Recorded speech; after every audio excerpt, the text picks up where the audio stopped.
Kagurabachi chapter 111 has been released, so let's go over it. The chapter begins with a flashback of a monologue from Samura. Throughout history, humankind has been plagued by evildoers, leading up to the Seitei War. The ones who've honed their skills were tasked with the job of killing the evil and saving the vulnerable. Samura says that killing is scary and never-ending. We then see Samura entering a room as Akamaru is already entered. This is their first time meeting, as Soge notices his scars and asks if he is Samura. Samura is startled by him, but Soge releases the vulnerable and realizes he is also just doing his duty. Samura asks if this job is truly horrible, in which Soge responds and says that's the reason why they must wield the katana. Samura admits there was a sense of mutual understanding, as Soge says beyond all of this is a peaceful war. But the war changed him, he exclaims. Akamaru, I have to slay you. Samura unsheaths his sword and says Chihiro is just getting started. Akamaru explains about Samura's black flames. They heighten his power, but in return use his life force. It is also supposed to heal him instantly, but Akamaru's powers are canceling out the healing factor. If he gets hit with any more wounds, he dies. If Akamaru does nothing, Samura would still die. But he continues and says Samura is the swiftest sword fighter, so there isn't merit in not attacking him as he readies his stance. Samura thanks him, as Akamaru thinks what need is there for merit. He's an old comrade who's committed to his task completely. Because of that, as a fellow sword fighter, he responds by saying he'll end it quickly. We then see the narrator say that the unsheathing of their swords create a giant shock, pulverized by Magatsumi's energy, healed with Tobimune's flames, generating heat when they draw their swords,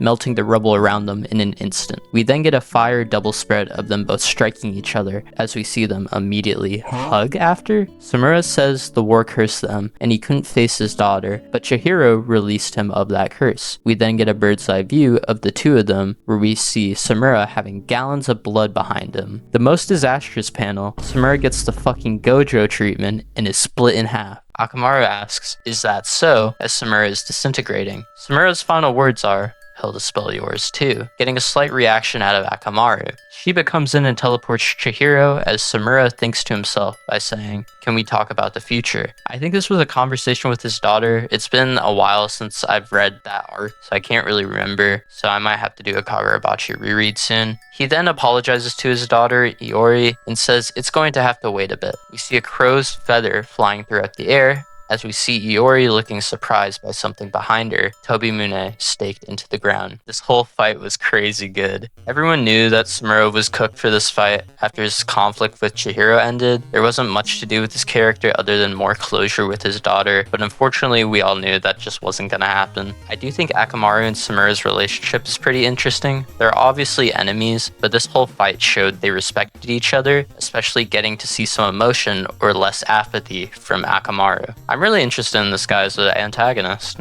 Shiba's the beast in this arc. We see him teleport Chihiro so quickly, and I'm guessing he teleported Tobimune as well. Definitely the MVP. I'm also very excited to see how Iori develops. Future key piece incoming. Oh yeah, in this next part, Akamaru says Shiba works quickly, so Shiba upscale. I also didn't mention this because I missed this, but Samura also got a slash off on Akamaru. Akamaru gets up and thinks about Chihiro just getting started as he teleports back to Kaminabi headquarters. He asks the bum-ass leader, I don't remember his name, what the purpose of the Kaminabi is, in which the leader responds by saying to protect the country. Akamaru says, the country is the citizens. He will protect the citizens, but he needs to tidy up some loose ends before that with Chihiro and Yuro's body. He thinks about Chihiro's gaze, the look of despair, but then he thinks about Samura's saying he's just getting started. Akamaru realizes he should have just killed Chihiro right there. He orders that the Kaminabi be formed around him so he can take care of everything that has failed in the last 18 years. In the last page, Akamaru exclaims that this corrupt world will know the powers of the enchanted blades.